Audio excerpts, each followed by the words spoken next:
Sino mga bayani ang kilala ninyo? Hindi lahat ng bayani ay yung mga yumauna. Meron ding mga bayani sa kasalukuyan na kung saan ay gumagawa sila ng kabutihan para sa bayan. Ito ang tinatawag nating mga bayaning buhay.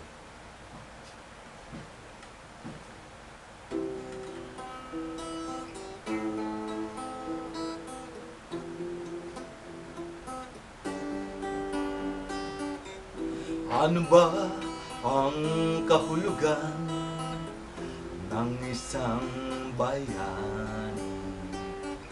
Sino bang may karapatan para tawaging bayani?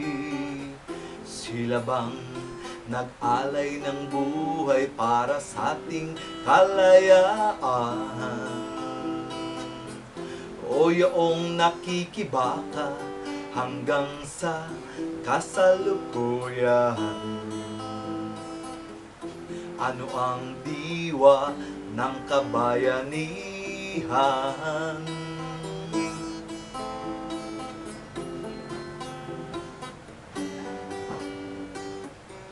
May mga bayaning namatay sa pagmamahal nilang walang kapantay.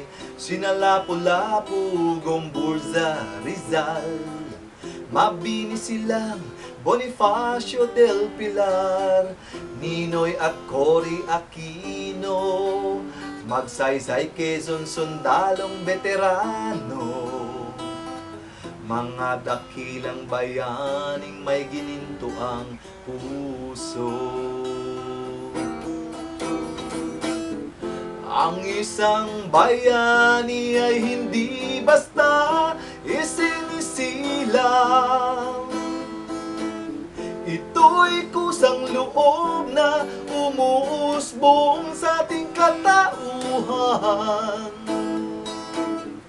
Kung may pag-ibig at pagmamalasakit kang taglay, maituturing kang isang bayaning buhay.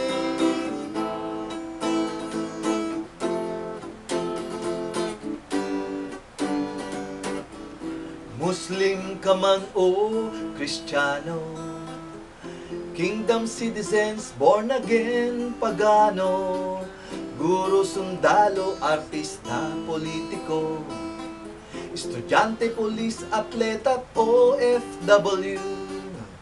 Ano man ang iyong pagkatao ay di hadlang kung nanaisin mo. Maging bayani ka para sa bayan mo.